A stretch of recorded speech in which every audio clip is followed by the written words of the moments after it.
నేను 14 సంవత్సరాలు దగ్గర ముఖ్యమంత్రిగా ఉన్నాను.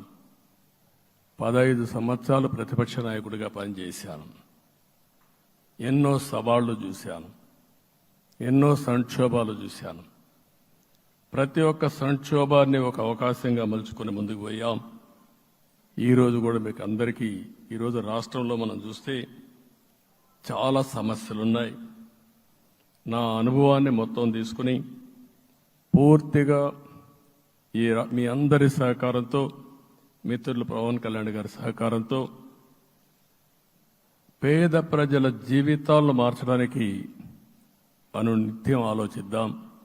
అది చేసి మన నిజాయితీని, మన కృతజ్ఞతని ప్రజలకు తెలియజేద్దాం.